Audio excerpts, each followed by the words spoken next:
The conference room on Axiom Prime felt too small for the creature that sat across from Taewon. The alien was massive, nearly 8 feet tall even while sitting, with scales that shimmered like polished rubies under the station's artificial lights. His name was Vector, and he was what the Vrix called a High Alpha, a commander of fleets, a leader of thousands.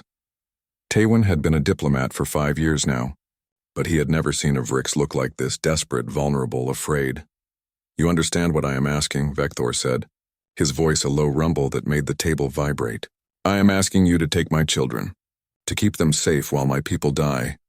Taewon leaned back in his chair. He was a small man by human standards, barely reaching Vector's chest when they both stood, but he had learned long ago that size meant nothing in negotiations. He chose his words carefully. "Tell me about the sickness." Vector's clawed hands clenched. "We call it the Crimson Decay. It kills our young before they reach maturity.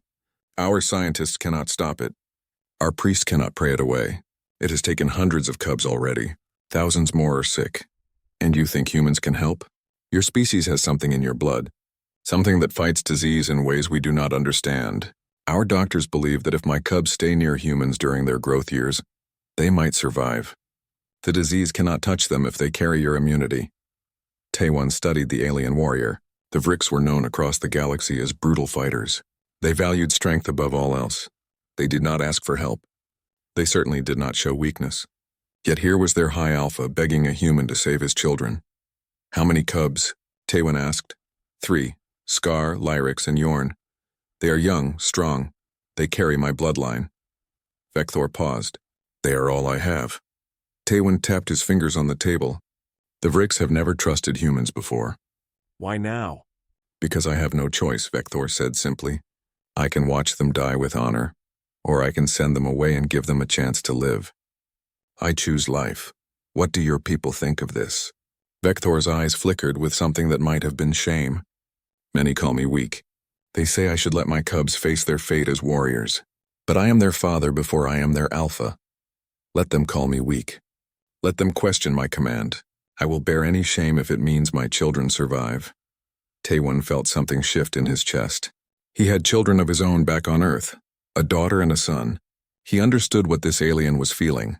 Fear, love, the desperate need to protect what mattered most. "If we agree to this," Taewon said slowly, "where would they stay?"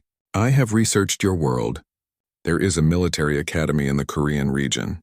The commander there, a woman named Hana, has experience with alien species.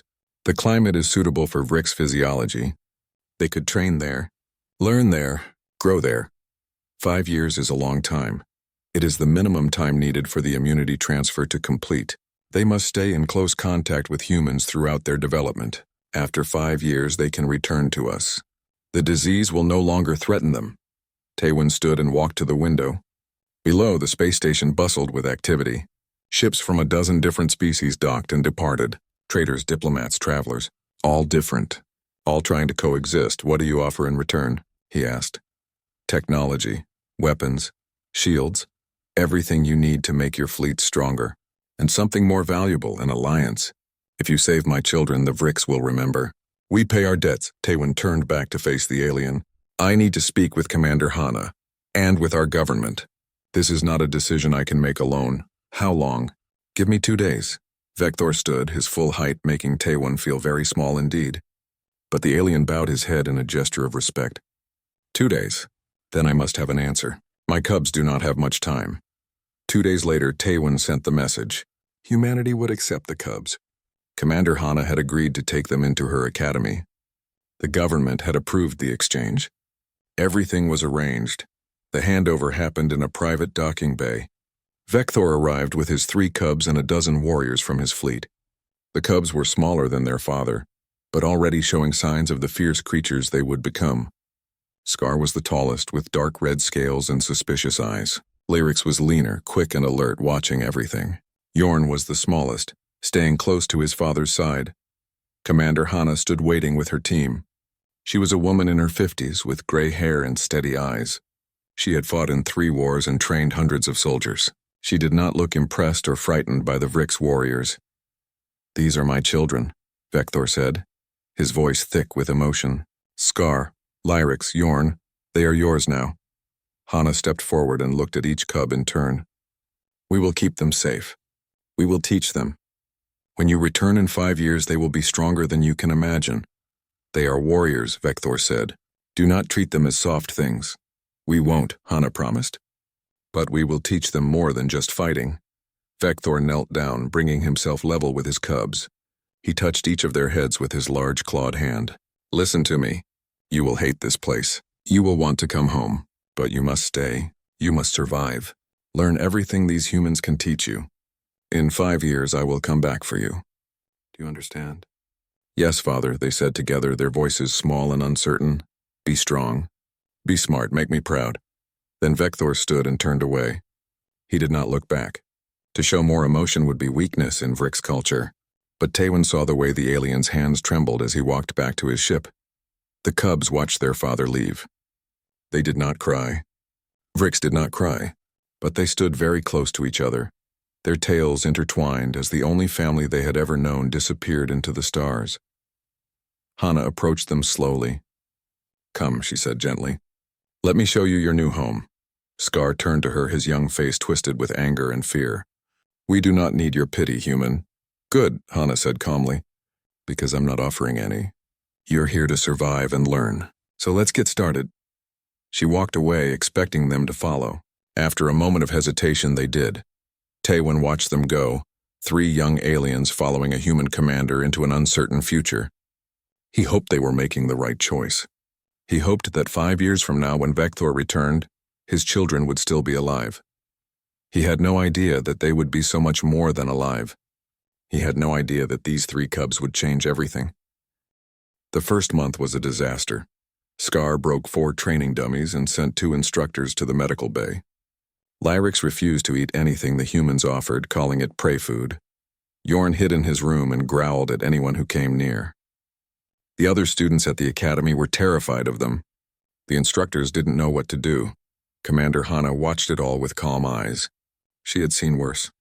She had trained soldiers who thought they knew everything. These cubs were just scared children in powerful bodies. They needed structure. They needed purpose. Most of all, they needed to understand that strength came in many forms. On the 32nd day, she called them to the training yard. A young man stood waiting there. His name was Minho, and he was one of the academy's tactical instructors. He was average height, lean, with quick, intelligent eyes. He looked nothing like a warrior. Scar, Hana said, you have been complaining that our training is weak, that we do not teach real combat. So today you will fight Instructor Minho.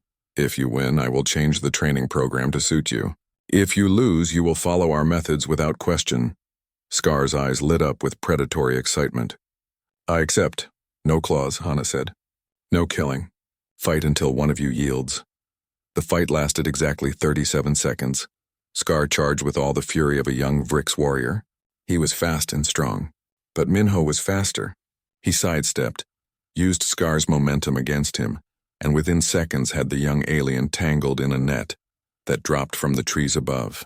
Before Scar could tear free, the ground beneath him gave way, and he fell into a shallow pit filled with thick mud that made his powerful legs useless. Minho stood at the edge of the pit, not even breathing hard. Do you yield? Scar roared in frustration but could not move. I yield. Minho helped pull him out.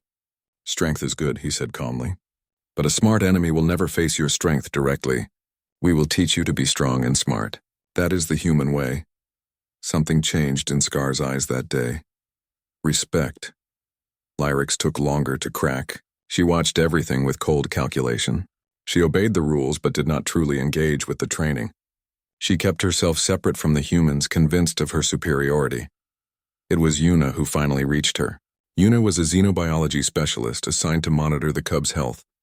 She was patient and gentle, never pushing too hard. She brought Lyrix books about military history, strategy, and tactics from dozens of different worlds. She talked to the young Vrix about logistics, supply lines, and the art of war.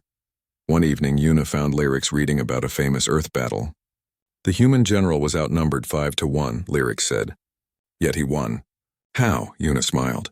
He didn't fight the way his enemy expected. He divided his forces, used the terrain, and made his enemy think he was somewhere else. He won because he understood that battles are won in the mind before they are won on the field. This is interesting, Lyrics admitted slowly. Vrix commanders do not think this way. We face our enemies directly. We win through superior force. And what happens when you face an enemy with equal force? Lyrics had no answer. From that day on, she began to truly study human methods. She attended every strategy class. She analyzed every historical battle. She began to see war not as a contest of strength, but as a complex puzzle that required intelligence to solve. Yorn was the hardest to reach. He was young, barely past childhood by Vrix standards. He missed his father desperately. He did not understand why he had been sent away. At night, the other cubs could hear him making soft sounds of distress. A young human engineer named Do-hyun befriended him. Do-hyun was quiet and awkward around people, but he loved machines and technology. He started bringing broken equipment to Yorn's room, showing him how things worked. At first, Yorn ignored him, but slowly curiosity won over pride. What is this? Yorn asked one day, pointing at a complex piece of machinery. Gravity regulator, Do-hyun said. It's broken. I need to figure out why. Show me. They worked together in silence. Do-hyun explained how each part connected to the next. Yorn's natural Vrix intelligence, combined with his powerful claws that could manipulate tiny components, made him surprisingly good at the delicate work. Within an hour, they had the device working again. You are good at this, Do-hyun said with genuine admiration. It was the first time a human had praised Yorn for something other than his strength. Something warm flickered in the young Vrix's chest. The months passed. Winter came to the Korean peninsula, and the cubs experienced snow for the first time. They trained in the cold, learned to adapt, learned to overcome. Slowly, they began to change. Then came the incident that would transform everything. Yorn fell sick. His body temperature spiked dangerously high. His scales lost their color. The medical team worked frantically, but Vrix biology was still poorly understood. The equipment they had was designed for humans. Nothing seemed to work. In Vrix culture, the sick were left to die or recover on their own. Weakness was shameful. Scar and Lyrics had been taught this their entire lives. They stood outside the medical bay, uncertain what to do. Logic said they should walk away. Pride said they should not show concern, but they could not make themselves leave. Do-hyun appeared carrying armloads of equipment. His eyes were red from lack of sleep. I need help, he said. I'm modifying the medical scanner to work with Vrix biology, but I need to understand his physiology better. Can you tell me what happens when Vrix gets sick? Scar and Lyrics shared a look. Then they told him everything they knew. More humans arrived, engineers, doctors, even other students. They worked through the night, modifying equipment, analyzing data, trying everything they could think of. No one questioned why. No one suggested giving up. Yorn was part of their academy now. That meant they would fight for him. Commander Hana stood watch over it all, coordinating the effort with calm efficiency. When Scar tried to thank her, she shook her head. We do not abandon our people, ever. This is what it means to be human. 72 hours after Yorn collapsed, the fever broke. He would survive. When he woke up, weak but alive, he found his siblings sitting by his bed. Beyond them, he saw humans sleeping in chairs, exhausted from their efforts to save him. Do-hyun was slumped over a workbench, still clutching a tool, having finally passed out from exhaustion. They did not leave. Yorn whispered. Why did they not leave? Because they are strange, Lyric said softly. They believe that protecting the weak makes them strong. It is not logical, Scar added. But his voice held a note of wonder. Yorn looked at his sleeping friend. Perhaps we have much to learn from them after all. After that day, the cubs threw themselves fully into their training. They stopped resisting. They started asking questions. They watched how human soldiers worked together, protected each other, and drew strength from their bonds rather than from dominating each other. Commander Hana began to see real progress. Scar learned strategy and tactics. Lyrics mastered logistics and combined warfare. Yorn became a technological genius, finding ways to improve both human and Vrix equipment. But more than that, they learned something no Vrix had ever truly understood. They learned that a pack that served each other was stronger than any individual, no matter how powerful. Years passed in training and growth. The cubs became young adults. They excelled in every test, every challenge. But they did not become human. They remained Vrix in all the ways that mattered. They simply added human wisdom to Vrix strength. In the 5th year, a message arrived. High Alpha Vector was returning. It was time for his children to come home. Vector's ship landed on Earth on a cold spring morning. He emerged from the vessel with a dozen warriors, each one massive and imposing. The High Alpha had changed in 5 years. There were more scars on his scales now. His eyes were harder. The crimson decay had been cured, but it had cost the Vrix dearly. Thousands had died before the cure was found. Commander Hana and her staff stood waiting. Behind them stood 3 figures that made Vector stop in his tracks. His cubs had grown. Scar now stood nearly as tall as Vector himself, with scales that gleamed like polished steel. Lyrix was lean and powerful, her movements controlled and precise. Yorn had filled out, his earlier weakness replaced with solid strength. But it was not their physical growth that startled Vector. It was everything else. They stood in formation, yes, but not in the dominant hierarchy he expected. They stood as equals side by side. They wore modified uniforms that blended Vrix design with human military style. And behind them stood 3 humans in matching uniforms, Minho, Yuna, and Dohyun. The way his cubs looked at these humans spoke of trust and respect. Not as servants, not as inferiors, as equals. "Father," Scar said, stepping forward and bowing his head in the traditional Vrix gesture of respect. "We have returned as you commanded." Vector approached slowly. He touched each of his children's faces, checking them for signs of the disease. Their scales were healthy. Their eyes were clear. They had survived. His desperate gamble had worked. "You are well," he said, relief flooding through him. The humans kept their promise. "They did more than that," Lyric said. "They taught us." Vector glanced at Commander Hana. The human woman met his gaze steadily. "Your children have been exemplary students. They have much to share with you." The journey back to Vrix space took 3 weeks. Vector watched his children constantly during that time, trying to understand what had changed. They trained every day, but their training was strange. They did not fight each other for dominance. Instead, they practiced coordinated movements, communication signals, and complex tactics that required all 3 to work as one. The humans traveled with them. Vector had tried to refuse, but Scar had insisted. "They are part of our pack now, Father. Where we go, they go. Pack, not hunting party. Not war band. Pack." The word choice disturbed Vector more than he wanted to admit. One evening he found Yorn working with Do-hyun in the ship's engineering bay. They were modifying a weapon system, their heads bent close together, speaking in a mix of Vrix and human languages. They worked with the easy coordination of long practice. "Yorn," Vector said. "A word." His youngest son looked up and followed him to a private chamber. Vector studied him carefully. "You have changed." "I have grown stronger," Yorn said. "Is that not what you wanted?" "You rely on this human, this Do-hyun. That is weakness." Yorn's eyes flashed with something that looked like anger. "No, Father." "That is strength. Do-hyun sees problems I cannot see. I see solutions he cannot imagine. Together we are better than either of us alone. That is what humans taught me. Vrix do not need others to be strong. Then why did you send us away?" Yorn asked quietly. "Why did you ask humans for help if we do not need others?" Vector had no answer to that. They arrived at the Vrix homeworld to great ceremony. News of the cubs' return had spread throughout the Empire. Many were curious to see Vector's children. Others were suspicious. Rumors had reached the homeworld about how the cubs had been changed by human influence. Sub-Alpha Grexis was among those who were hostile. He was a powerful warrior who had risen in rank during Vector's distraction with his children. He saw the cubs as an embarrassment to Vrix pride. "You have returned," Grexis announced publicly at the welcoming ceremony. "But are you still Vrix? Or have the soft humans made you weak?" Scar stepped forward. His voice was calm. "We have returned stronger than ever. If you doubt this, I welcome the opportunity to prove it." "Words," Grexis sneered. "Any cub can speak boldly. But can you back it up? The proving grounds await. Will you face them as a true Vrix?" The proving grounds were a sacred tradition.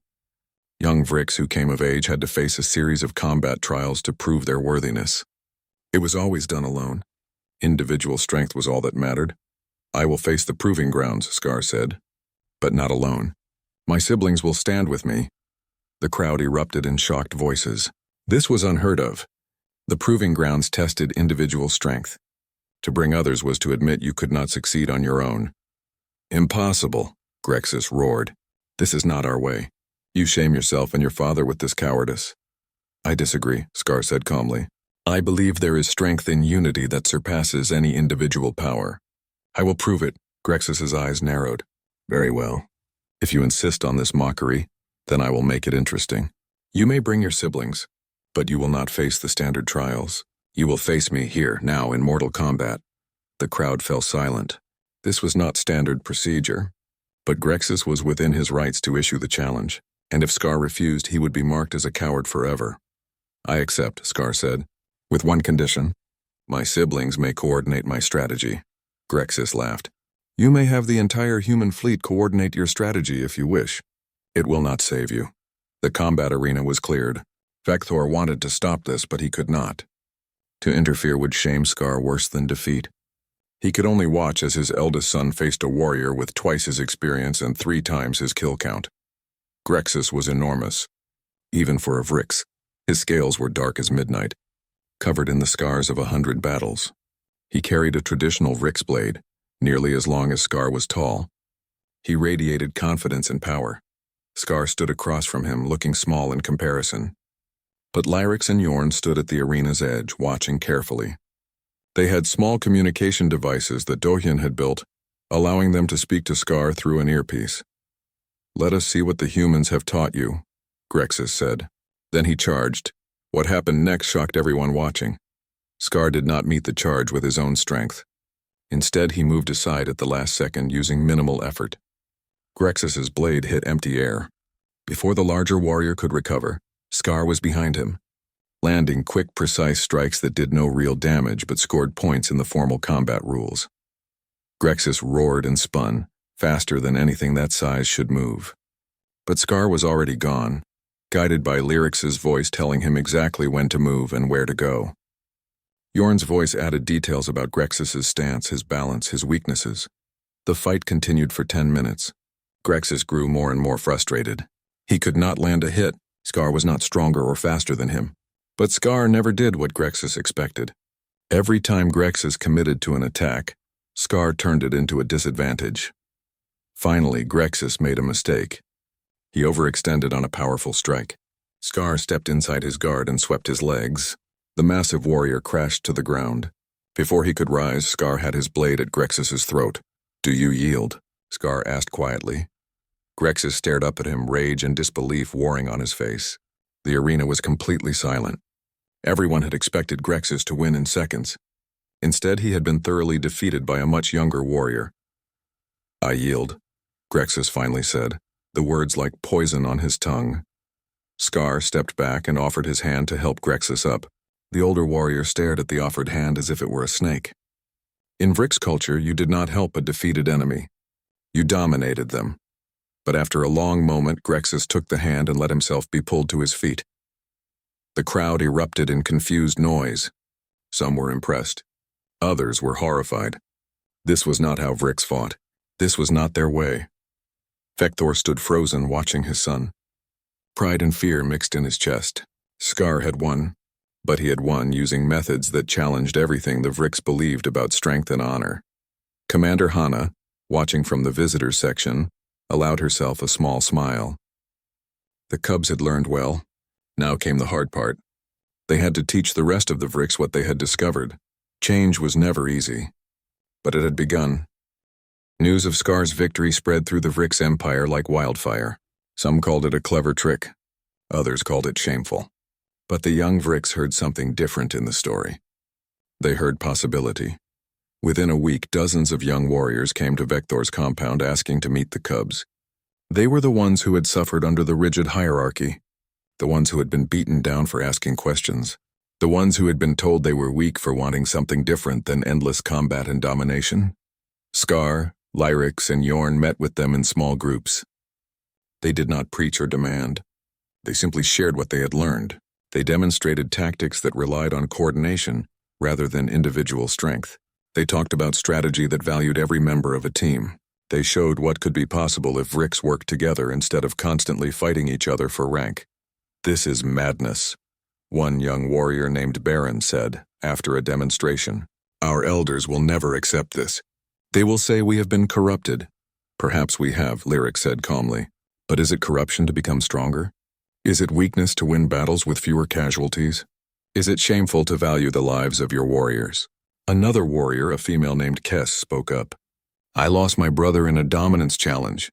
He was strong and smart, but the Alpha forced him to fight to prove his worth.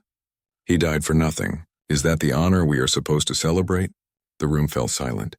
These were dangerous words, but everyone there had similar stories. Brothers, sisters, friends who had died in pointless displays of strength. A culture that valued dominance over everything else bred waste and suffering. There is another way, Scar said. We do not have to abandon what makes us Vrix, our strength. Our courage. Our warrior spirit. We simply add to it. We become more than we were. Show us, Baron said. Teach us this human way. That was how the Legion began. Scar took his proposal to his father. Give me permission to form a new unit. One that trains in combined arms tactics. That fights as humans fight, but with Vrix strength. Let me prove that this works on a real battlefield. Vector was torn. Part of him was proud of his son's initiative. Part of him feared what the other Alphas would say. But fate made the decision for him. The Kaldroth invaded. The Kaldroth were an aggressive insectoid species that had been testing Vrix borders for years. They finally launched a major offensive against 3 frontier colonies. The attack was sudden and coordinated. Thousands of Kaldroth warriors swarmed the unprepared colonies. The Vrix military responded with traditional tactics. They sent individual warships, each commanded by an Alpha who wanted the glory of victory for himself. There was no coordination, no unified strategy. Each ship fought independently, trying to claim the most kills. The Kaldroth were not as strong as the Vrix individually, but they fought in perfect coordination. They used swarm tactics in overwhelming numbers. The Vrix were being pushed back. The colonies were falling. Vector called an emergency council. The other Alphas argued about strategy. Each one wanted to lead the counterattack. None would agree to serve under another. Time was wasting while warriors' egos clashed. Scar stood. Father, let me take my volunteers. We will go to the frontier and show what we can do. You have barely 200 warriors, Grexus sneered. He had been quiet since his defeat, but his hatred had not dimmed. What can you do that our thousands cannot? We will not fight alone, Scar said. We will fight as one. Vector made his decision. Go, take your legion.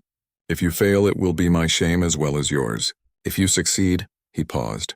If you succeed, perhaps we will all learn something. The legion deployed within hours. Scar commanded the overall strategy. Lyrix managed logistics and coordinated the different units. Yorn handled communications and technical support. Minho, Yuna, and Dohyun came with them, along with a dozen human advisors. The Kaldroth did not take them seriously at first.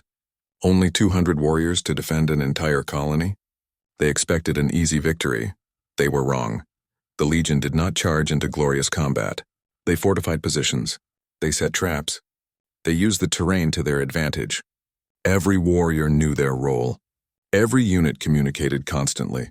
When the Kaldroth attacked, they found themselves facing an enemy that anticipated their every move. Scar directed the battle from a command center, watching multiple screens that showed the entire battlefield. Lyrix fed him information about enemy movements and supply lines. Yorn kept their communications secure and scrambled enemy signals. Kaldroth swarm forming on the eastern ridge, Lyrix reported. 3,000 strong. They will hit our position in 10 minutes. In traditional Vrix tactics, warriors would rush to meet them head-on. Instead, Scar said, pull back to secondary positions. Let them think they are winning. Baron, take your unit and flank them from the north. Kess, hit them from the south once they are committed. We will crush them between 3 forces. It worked perfectly. The Kaldroth swarmed forward, thinking the Vrix were retreating in fear. Instead, they walked into a killing box. The coordinated attack destroyed the swarm in minutes. Again and again, the pattern repeated. The Kaldroth had numbers, but the Legion had strategy. Every battle was won with minimal casualties. Every victory made the Legion stronger and more confident. Within a week, the tide had turned. The Kaldroth were being pushed back. Other Vrix forces began to watch what the Legion was doing and tried to copy their tactics. It did not work as well without the training and coordination, but it was better than mindless charges. The campaign took 3 months. By the end, the Kaldroth invasion had been completely repelled. The frontier colonies were saved, and the Legion had not lost a single warrior to death, though many were wounded. When they returned to the homeworld, they were met with confusion. Victories were usually celebrated with displays of individual combat prowess.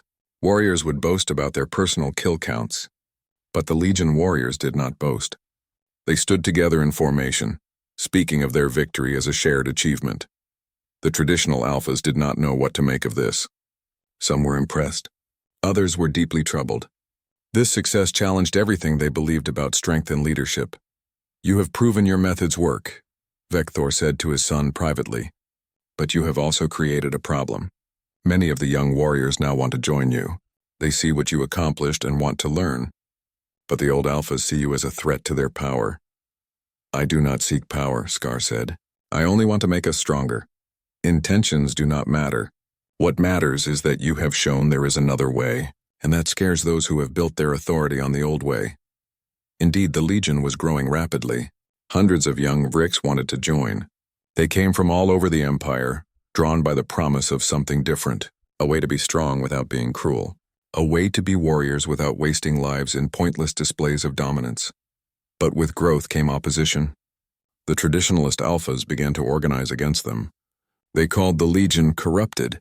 They said Scar and his siblings had betrayed their heritage. They demanded that Vector disband the unit and punish those who had joined it. The situation was becoming dangerous. The Vrix Empire was dividing, young against old, tradition against innovation. The tension grew every day. Finally, the High Council called for a grand proving. This was an ancient ritual used to settle disputes that threatened to tear the Empire apart. Two visions for the future would compete. The winner would be accepted as the true path forward. Grexis would lead the traditionalists. Scar would lead the reformers. But this would not be a simple combat. It would be a test of everything both sides believed. The future of the Vrix would be decided, and billions would watch to see which path their civilization would take. The grand proving would not be a battle to the death. Instead, the High Council designed something more complex. Both forces would face a simulation based on a real historical crisis. The defense of a remote colony against overwhelming enemy forces with limited resources and time. Each force would have 1,000 warriors. They would have the same ships, weapons, and supplies. The simulation would track casualties, civilian deaths, resource usage, and mission success. Everything would be measured. Everything would be judged. The entire Vrix Empire would watch. Billions of eyes on two different philosophies. The old way against the new. Grexis assembled his force with confidence. He chose the strongest warriors, the most experienced killers, the most aggressive fighters. They would show the Empire that raw Vrix strength could overcome any challenge. That the old ways were still the best ways. Scar built his force differently. He took volunteers from the Legion. Some were strong, some were not. But all of them believed in fighting as a unified whole. And he did something that shocked everyone. He asked for human volunteers. "This is madness," one of the High Council members said. "You would mix humans with Vrix in this sacred trial?" "The humans taught us what we know," Scar said calmly. "They are part of our pack now. We fight together or not at all." The council argued for hours but finally agreed. If Scar wanted to dilute his force with weaker humans, that was his choice. It would only make his inevitable defeat more obvious. 50 humans joined the Legion's force. Minho, Yuna, and Dohyun led them. They brought human tactics, human technology, and human determination. Together with the Vrix warriors, they formed something the galaxy had never seen before, a truly mixed-species military unit. The simulation began at dawn. Both forces were transported to a virtual environment that replicated a real colony world. The enemy was represented by AI-controlled forces, with 3 times the numbers of either defending force. The objective was simple: survive for 5 days and save as many colonists as possible. Grexis started with overwhelming aggression.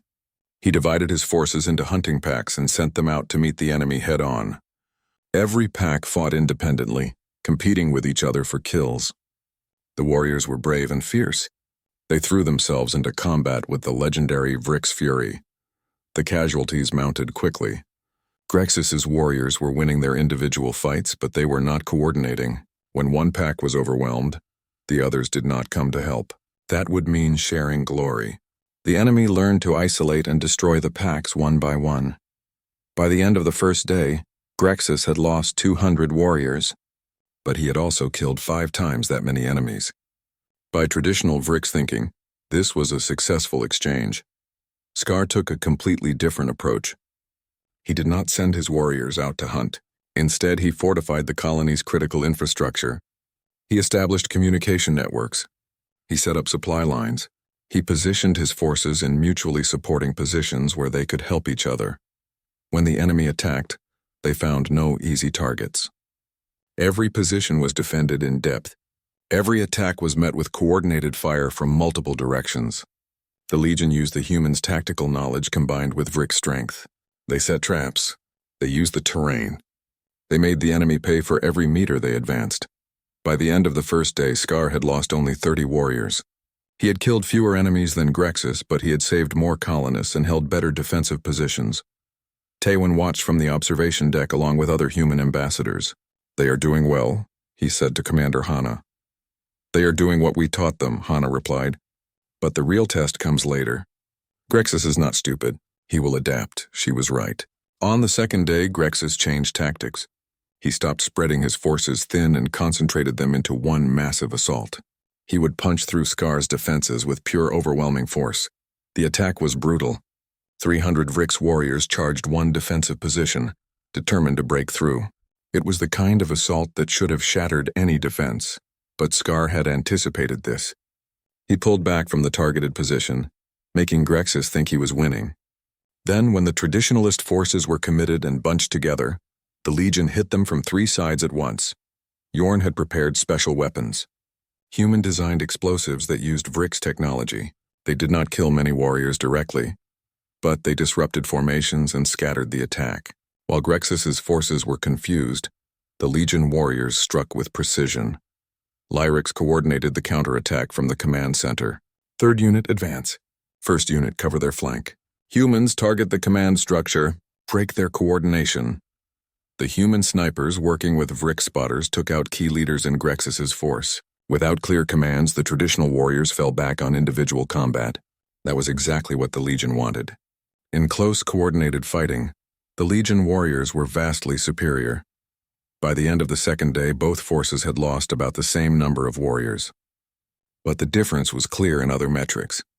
Grexus had saved only 60% of the colonists. Scar had saved 90%. Grexus was running low on supplies.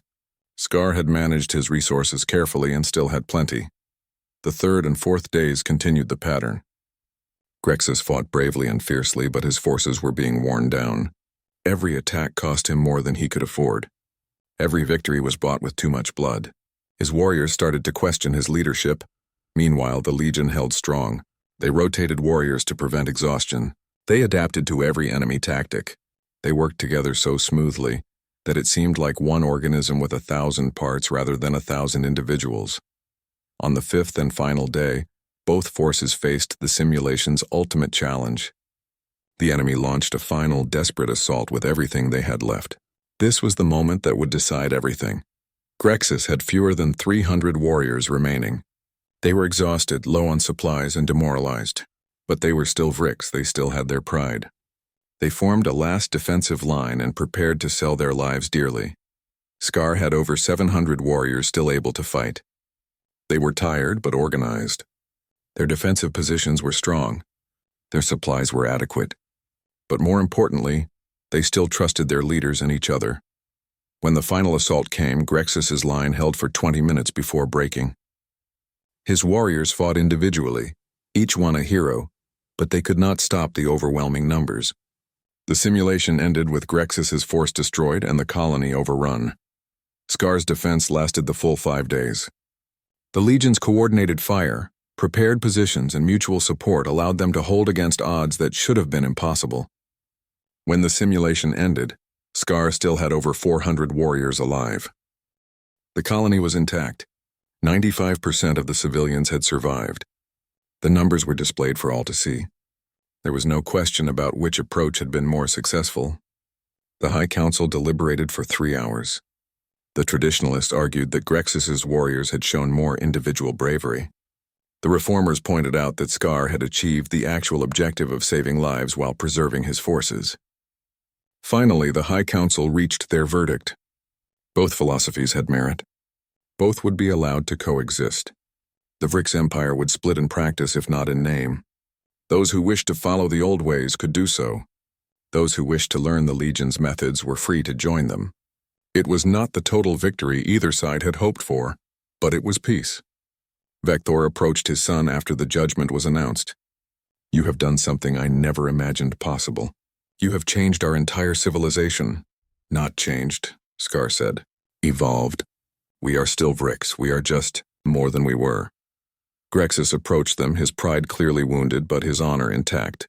He looked at Scar for a long moment. "You fought well," he admitted grudgingly. "I do not understand your ways, but I cannot deny they are effective. Join us," Scar said, offering his hand. "Learn from us as we learned from humans. There is no shame in growth." Grexus stared at the offered hand. Then slowly he took it. "Perhaps I will. Perhaps this old warrior can learn new tricks after all." In the months that followed, the Legion grew rapidly. Tens of thousands of Vrix joined. The humans sent more advisors, more trainers, more resources. What had started as 3 cubs left in human care had become a movement that changed the galaxy. Other species began to take notice. If Vrix warriors could learn cooperation and strategy, what else was possible? Alliances that had been impossible before suddenly seemed achievable. The balance of power in the galaxy was shifting. Tewin stood with Commander Hana on Earth, watching news reports of the Legion's latest deployment. They were helping another species defend against raiders, combining Vrix strength with human tactics. "We didn't raise warriors," Hana said softly. "We raised leaders. And they are teaching the galaxy that there is strength in something other than strength alone," Tewin added. Across the galaxy in the command ship of the Legion, Scar stood with his siblings. Around them were Vrix and humans working side by side. Minho was training new tactical officers. Yuna was establishing medical protocols. Tohyun was integrating new technology. The Legion was growing. The Legion was thriving. A new call for help came through. A colony under attack. Ships already destroyed. Hope fading. "Prepare the fleet," Scar ordered. His officers moved with practiced efficiency. The Legion would answer the call. As the ships prepared to jump to hyperspace, the war cry echoed through every vessel. It was the old Vrix cry, but with new words added. "For the pack, for each other, for all who stand with us." The ships jumped. The Legion moved to war, and the galaxy watched in wonder at what 3 cubs and their human teachers had created. Something new. Something powerful. Something that proved that the barriers between species were not as strong as the bonds that could be built across them. The Alpha had left his cubs in human care. They had returned commanding a Legion that would reshape the stars.